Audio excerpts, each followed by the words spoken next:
Okay, so space news for the previous months as of April 9th. Well, we'll start right off with the James Webb Space Telescope. We've been following it all along, of course, and the big thing is that actually it's really coming close to being ready. They completed the alignment of the mirrors, which is a big thing. It's a little hard to see on this, but in the lower right corner there, that was an image of a star with all the mirrors converged. Remember, this thing had all these different mirrors. Each one had to separately be aligned to be, pointing to exactly the same place. When they started, they would have had, 16 different images of stars, and now they're down to one. Apparently, those artifacts, the rays shooting out, that follows apparently from the hexagonal mirrors, or maybe a lot of other geometries as well. But I guess with software, they can remove those. They didn't bother for this particular picture, but they can do that. Anyway, those images, what they're saying is those are now calibrated as finely as the laws of physics would actually allow. In other words, it's in perfect condition. Now, it isn't completely ready yet. There's still 3 more instruments. They have various instruments up there of different wavelengths and so on. They're still working that. The other thing is they can't really start it completely because the thing hasn't cooled down enough yet. It's already been up there all these months, but it still cools down at a very slow rate because it's just radiative heat transfer to get rid of the heat on there. And they're getting pretty close to the point where now they'll be ready to start up the additional helium cooling that they have a cycle for that. And so they're very close. They'll end up going down to 7 degrees Kelvin, which is 7 degrees Celsius above absolute zero. And they're down at like 20 or something now, 24 maybe. They expect to be ready by June, which is pretty much the original timetable. So things are looking really good. Most people, including me, are pretty surprised that this actually worked. And it was so incredibly complicated. They had to squeeze all this stuff into the relatively small fairing and unfold it like origami, and they managed to make it work. The picture in the background there, just a reminder how it's set up. In that you draw a line from the sun through the Earth, and the Lagrange point out here, L2. They're orbiting around that, and what's called a halo orbit is sitting out there. The part facing the sun, it has a lot of layers of shielding to protect, to basically keep it cold, so that the observatory points outwards, away from the sun, so that it doesn't, because it is mainly focusing on infrared. The next big thing from a NASA standpoint is the Space Launch System. They rolled the thing out really for the first time. It has this, this huge tractor actually left over from the space shuttle days, or even Apollo days, maybe.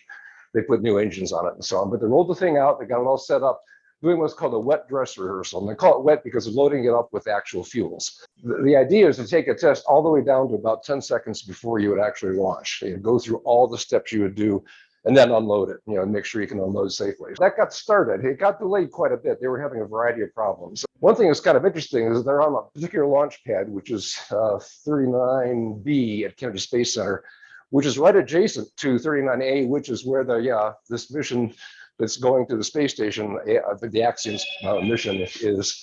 And so they're kind of competing with each other. There's some common utilities, things like nitrogen lines and that sort of stuff. They can only service one of these at a time, so it takes a certain amount of scheduling to even manage this stuff. So NASA said, okay, SLS, they get priority. So they got priority, so they were all set to go, but they ran into all kinds of problems.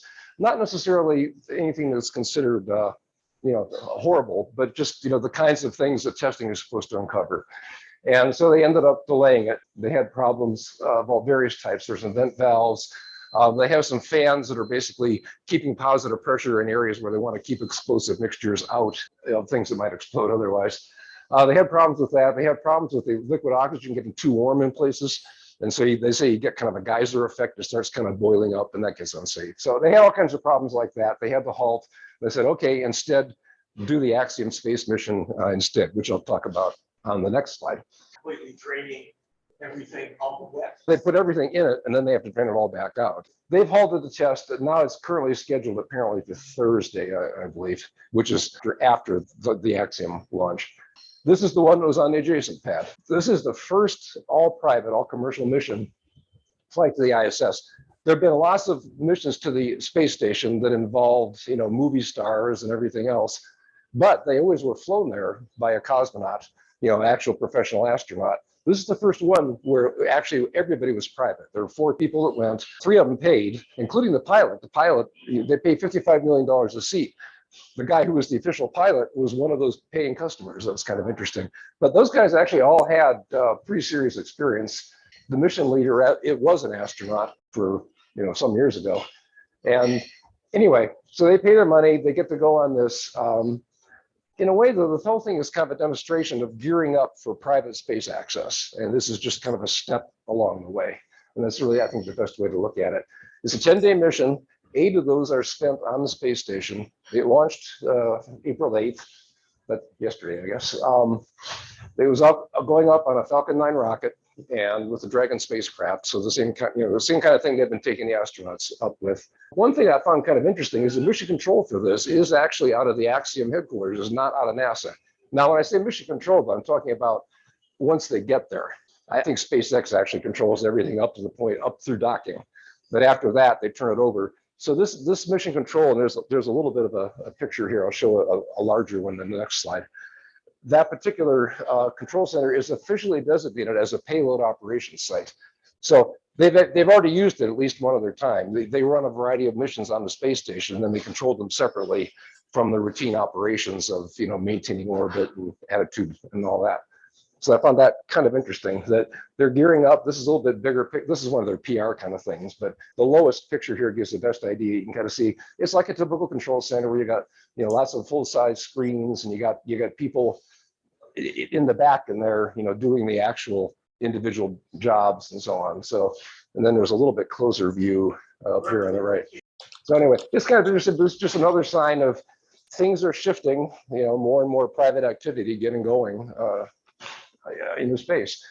Now the next topic is the space station operations. With the Ukraine war, most cooperation and with the Russians is pretty much stopped. This is still the one place that has not really been seriously affected, is the space station. You could actually say there really hasn't been a significant change. There's been a lot of bluster. The head of Roscosmos, the Russian space agency, that guy's kind of a windbag, and he likes to just shoot his mouth off. But the reality is, on a working basis, not much has really changed, surprisingly, considering everything else that's gone on.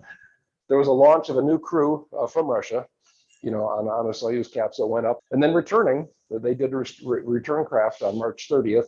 This Mark Van de Heij, he actually set a record for the U.S. anyway, being in space. The longest person in space is still Russian at this point. The background pictures here, that's them returning to Earth. In the Soyuz capsule, they dropped down in Kazakhstan or somewhere. So, Greg, there was some confusion that was occasioned when the 3 cosmonauts got aboard the space station, and they came in wearing yellow suits, pressure suits with blue. So everybody interpreted that as supporting Ukraine, and what they said was all 3 of the astronauts went to like Moscow State University or something, and those are the school colors. Yeah. It's like, okay. And it really is mostly yellow with a little bit of blue trim. You look, there isn't that much of actual blue on there, whereas the Ukrainian flag is really split 50-50, yellow and blue. Yeah, they interviewed, Mark Van de Heij. He's probably not going to really say anything to endanger those guys, but what he's saying is that they were kind of blindsided. And you figure in Russia, they pretty much are cut off access to the outside world news. Their people don't really know what's going on there necessarily. And they might have been, he said they were just completely blindsided. They have no idea. But it's, on the other hand, it was sort of weird. Oh yeah, we had all this yellow material just sitting around. So, who knows? There's one of those things where maybe in 20 years, somebody's going to write a memoir and we'll find out the truth. Or maybe they'll lie in their memoir. You just don't know. Okay, the next topic on this is also somewhat related to the Ukrainian war, and that's OneWeb, which is the biggest competitor so far to Starlink, which is a constellation providing internet service, space-based internet service. All of their previous launches, which were, how many was that? 428 satellites that have gone up already. They all went up on Russian Soyuz rockets, every one so far. And they had 6 more launches to go, 6 or maybe 7, this in that range, say 6 for another 220 or so satellites. And with everything that's gone on, who quit first is kind of hard to say, but they basically gave up. The Russians said, oh, you had to swear that there won't be anything military on there, and you have to throw the UK government out of the project, which is a co-owner of it. So that wasn't going to happen. So anyway, they decided they would have to go ahead and go somewhere else. Now, we talked about this last month, that there isn't really all that much launch capacity around, especially medium to heavy kind of launcher. It's just not there. And so they pretty quickly came to the conclusion they had to go to SpaceX, which is a little bit awkward for them because they're competing with SpaceX in the case of the Starlink internet service. But on the other hand, they need the launch service. So they took the pragmatic approach and said, okay, fine, we don't have much choice. Let's go. And SpaceX was okay with that. So they're doing it. So the details of the agreement are undisclosed. They haven't really said, well, is this on a Falcon 9 or is it on a heavier, the heavy? We don't know yet. And we don't know the prices or any of that. And we don't even know if they're going to do all the launches on there. What a lot of people had speculated was that they'd already paid up front to the European Space Agency, who was acting as the sales agent for Russia in this case. They're still trying to squeeze some of that out of Europe. So that would maybe if they can wait, maybe the last couple of flights might be on an Ariane 6, which is the next rocket coming along. So we'll see. We don't really know. But bottom line is, they were pragmatic. They went with SpaceX because that's really about the only game in town at this point. We'll have to see what happens on that. The other question about that that's still unresolved is they already had their 36 satellites sitting there ready to go from the Russian launch site. Russia basically just took over control of those. There's no way to ship them back out anyway. I mean, nobody was going to be allowing much transport going on there. So no one really knows what's going to happen, but I think basically they have to say, okay, we're giving up on these satellites. It's not that big a deal for them. They make 2 a day. So to replace 36 satellites takes them 18 days. I mean, obviously there's cost involved, but what the CEO said was that was really one of the least of their concerns. I mean, a much bigger one is just availability of rockets and doing the conversions, because they had a system all set up to disperse the satellites, and that won't necessarily fit as is in the Falcon 9. So, they have work to do. And losing a few satellites was not really the top of their list. Now, as long as we're talking about internet service, this one, the Project Kuiper from Amazon, we hadn't been hearing a whole lot about them lately, but it's huge. It's just like Starlink in the sense it involves thousands of satellites. 3,236 is the number of satellites they're talking about putting up. And they'd always talked about it as being like a $10 billion kind of a project. And it had been pretty quiet. But I guess they started to get worried too that, oh my gosh, where are we going to find all these rockets to get all of our satellites up there? Originally, of course, they probably hoped that Blue Origin would supply that lift capacity. And that would have made sense because they're all owned by Jeff Bezos, Amazon and Blue Origin. But they're just not far enough along. So what they did was they actually put out contracts, the largest set of contracts ever in the launch business for up to 83 launches. 60 some are committed to, and then there's some options on 15 more. And they split the business among everybody but SpaceX, essentially. So anybody that didn't have SpaceX in their name, they get essentially they're getting a lifeline through them because these guys are all getting killed by competition from SpaceX. So first of all, United Launch Alliance, they're going to get 38 on their Vulcan rocket. Now, of course, that rocket doesn't actually exist yet, or at least it's not, not usable. Those would probably each launch about 45 satellites. Blue Origin will get some. They're going to have to come later because the rocket doesn't exist yet. There's an option for 15 more. And Ariane Space, that's the next European rocket to come along. That one, they're going to do some launches as well. Of course, that rocket doesn't exist yet. They're putting all this money out supporting 3 vendors that don't actually have rockets that work yet. But on the other hand, Ariane 6 is pretty close. They're using the same engines as the last generation. That's probably going to come this year. Very few details have been published about these particular satellites, but partially based on these contracts, people are assuming these are about twice as heavy as the satellites that are being used by SpaceX for Starlink. And you're talking about, you could probably only make 1 or 2 of those in something like a Rocket Lab launcher at this point. So basically, Russia's out of the picture, and then SpaceX is out of the picture, and that leaves these. So all these guys are kind of struggling. You think about what's this going to cost? Well, they're not saying the amount. The original project was assumed to be $10 billion, but you start thinking about what does it cost to do a launch? Even if you're using a Falcon 9, they've raised their prices. They're like it's $67 or $68 million for a launch now. And so you say, well, okay, traditionally everybody thinks that all these other vendors that don't have reusable rockets, they're going to cost 2 to 3 times as much. It's going to be at least the $70 million a launch. And even the 68 launches they're committing to, that'd be like $4.7 billion right there. So this is really a big shot in the arm for all the existing players. And by the standards of SpaceX anyway, the Ariane 6 is obsolete because it has no reusable part whatsoever. So that it's never going to be cost effective, and yet it's not even out yet. The United Launch Alliance one is kind of interesting because they've been saying they could make part of it reusable. They were going to have a collar to hold just the engines, and they would drop the engines and catch them by internet from a helicopter. But they didn't actually do anything toward that. Now they're saying, okay, they're probably going to do that. They probably have to just to keep the cost down. So that one's going to be partly reusable. Blue Origin would be reusable, but it's just not far enough along yet. It's the farthest from completion at this point. So Blue Origin's having problems with that engine. Is there any information, or are they playing it very close with us like they traditionally did? Well, ULA keeps saying they're okay. They think things are coming along. So they're playing it close to the best. They're saying it's coming along, But then again, they said that 2 years ago. So they'll make it work. It's just a question of how long. And and the thing is, 2/3 of these really are depending on Blue Origin because the Vulcan needs the Blue Engine rocket. And of course, Blue Origin needs the same rockets, or engines, I'm sorry, so that they're all needed. But anyway, it's the largest deal ever.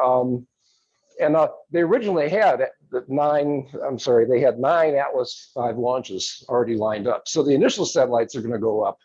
They can do those because that's just on the Atlas rockets that are sitting around. Those are the old ones using Russian engines. That's not a problem because they have them already. But you think about what this means for the rest of the business. This soaks up all the capacity in the medium to heavy range. If anybody wants to launch anything, they're going to have to go to SpaceX. There's just really no other alternative. Now, there are a couple new ones coming along. Rocket Lab will have a bigger rocket at some point here, the Neutron. And Relativity, that's the other one that most people highlight as coming along. They'll have something, but you're probably talking a couple of years at least. So for the next few years, SpaceX can charge whatever they want. And in fact, they probably are in the next slide. One last point on this is that they have a pressure of time here. They have to get licensed by the FCC to be able to launch these satellites. Their requirement back when they got approval was half of the satellites had to be in orbit by 2026, and then the other half by 2029. And so the clock is ticking, and so they're really feeling the pressure. So they're now moving, and that's why they're signing up these contracts, because they realize even if they can produce the satellites, they got to get them up there. And without having the backstop of having the Russians available, it's just one less vendor. Can't they appeal to the FCC for there was this thing called COVID. Sure, and they will, but still, I think they have to make a good faith effort. Probably they won't get as many up as they're supposed to, but no doubt they'll get a pass for having made a good try. You get approval to take up some chunk of Canada. The FCC has the use it or lose it policy. So if they don't use it, then the FCC is going to license it out, probably to their competitors. Yeah, they're all using pretty much the same bands, so. Yeah, and that's why the FCC is involved. Is really allocation of spectrum. It's not so much satellites bumping into each other. That's not really the FCC's main concern. It's really spectrum allocation. We were talking about pricing, and it's interesting. SpaceX has been the price leader. Even their prices are going up. And now maybe some of that's because right now they can get away with it, but part of it is they're saying everything is costing them more too. So they've raised their prices typically about 8% across the board for launches. And also for Starlink internet service, the monthly charge is going up, the terminal charge is going up. The thing you have to have is your antenna basically.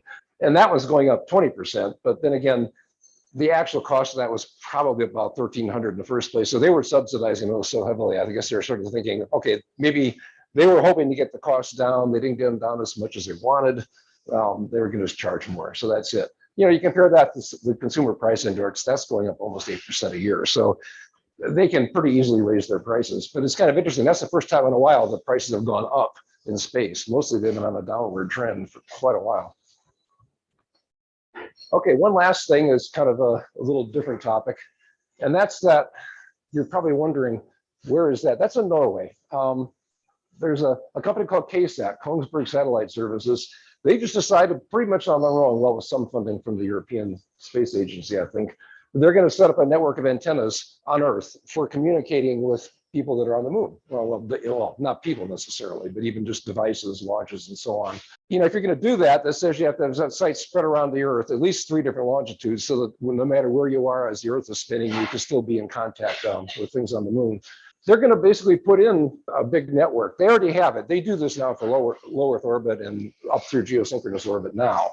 They're a typical vendor that supplies this. They already have all these kind of antennas, but what they're saying is they need bigger antennas for reaching the moon. So they're going to focus on putting in more new ones. As an example, Intuitive Machines, they're going to have a lunar lander in 2023 or 2024. That's a customer of theirs. So there are people, they're planning on doing their communications back to Earth through these people's networks. So they've lined up already a set of customers for this. But the reason I bring this up is more just another example of the world is kind of gearing up, kind of gearing up for more activities in space. And it's really interesting and spreading out. Most of the activities so far has pretty much been, outside of a few exploration things, it's mostly been satellites around Earth. And now they're starting to expand a little bit more, thinking more about regular communications. We talked about NASA's Deep Space Network before. There's a few big antennas for communicating all the way to Voyager, and those kind of things. But this is more for much larger scale use. The industry is gearing up for it. Miscellany, Blue Origin launched another 6 people in this case, in their 10-minute ride. Another miscellaneous one, SpaceX, when they did their recent news conference back in February, they alluded to the fact that they have 2 versions of their engines, the Raptor engine, which they're using for Starship. Version 1, was working fine. Version 2, they said they were going to be using it, but then they dropped this bombshell in the middle of their press conference saying, oh, but we're having trouble with the engines melting, at least at full thrust. And you saw some of the pictures. If you saw some of the rocket tests, when you saw green smoke, green exhaust coming out, that's vaporized copper, which is from the copper components inside the engines. And that was just mentioned as kind of an aside. Oh, we've got to fix this melting engine problem. So there was some question as well, what are they going to do for future testing, including the very next launch? Well, it turns out they're still going with the Raptor version 2 because it is a lot better engine. It's simpler, cheaper to build, it's lighter weight, more powerful. And a big thing for them is it's much faster to turn it around. I don't know why, but apparently you can turn them around pretty quickly. So since their goal is to have very rapid reuse of everything, that mattered. And so for all that, they're committing to it. And my guess is they probably just don't run on full throttle. Apparently they test just fine up to some percentage of their maximum thrust. And so you're doing it. But we'll be able to tell if you see any of these, you see one of these launches and you see a lot of green, they're still having trouble. So we're at that point where I asked, how many launches have there been since the last meeting? Roughly a month. And as usual, of course, that doesn't account things like the Blue Origin launches for 10 minutes. They don't make it to orbit or beyond. They don't count. This is a serious one. So how many people think there were more than 11 launches? How about less than 10? Turns out the answer actually was pretty low this month. It was 8. We've already talked about a few of them. That's the lowest count we've had in quite a while. Yeah. Well, there was kind of a drop off for a while back when COVID was really raging. And now I think there's maybe a certain amount of distraction because of the Ukraine war. But some of this is just variation of normal stuff, I think. There's still 2 launches from Russia, one of them involving the space station. China had launched a couple like they always do. There's another one of those SpaceX launches on a lot of small satellites where the missions are called Transporter. They're up to number 4 now. It's basically rideshare missions where you have lots and lots of small satellites, or in this case, it was one pretty good sized German satellite. Snow White was 39 dwarfs in this case, a bunch of small ones. Can you say anything about the swarm space balls up there? Oh, Space Beast. Yeah, we had talked about this, I don't know, maybe sometime last year. These are the satellites that are the size, they're a quarter of a CubeSat. That is, they're the size of a cheese sandwich. Somebody at that company likes cheese sandwiches because they specifically said a ham and cheese sandwich or something. They're the smallest satellites ever. What they're for is tiny text messages, like you do on your phone, except anywhere in the world. A limited number, but it's really oriented more toward people getting automated data. If people are collecting information, on location of a whale or temperatures in some part of Antarctica, or maybe temperatures around a forest fire somewhere. It's that kind of thing. And it's like $5 a month. It's actually really cheap. So anyway, they launched these satellites. I forget how many. They might have 100 satellites, but they're all so tiny, you don't even notice them. Those have to be the smallest satellites up there. So they put a bunch of those up. Those have been going up periodically. They got bought by SpaceX. It's about the only company that SpaceX has bought, except for some machine shop, many, many years ago. They were impressed enough with this technology that they went for it because they're so cheap. That's the thing is, even the hardware on the ground, you buy a kit for $500 or something, and you can set it up. That's Astra. You know, Astra, they're one of these small launch providers. You know, they can't get very much up there, but when they, you know, things like that, it works just fine. Okay, I think that pretty much is it. Any further discussion or questions? All right, now we get to our featured speaker, Dr. Gary Johnson. Sort of a Renaissance man, as far as I can tell. I mean, he's an aerospace engineer, but also he knows how to kill cactus and build equipment to do that. So it's a little of everything. He's been involved in aerospace. He's been an aerospace engineer basically all his life, but he also got involved in automotive stuff, all alternative fuels. So in this case, like that little VW Beetle there, that actually was run on alternative fuel, at least what I picked up somewhere. And the same goes for that little plane that's down there with him in front of it. He does have patents on ramjet rocket motors and also tools for controlling prickly pear cactus. So if you need either one of those things, he's your man.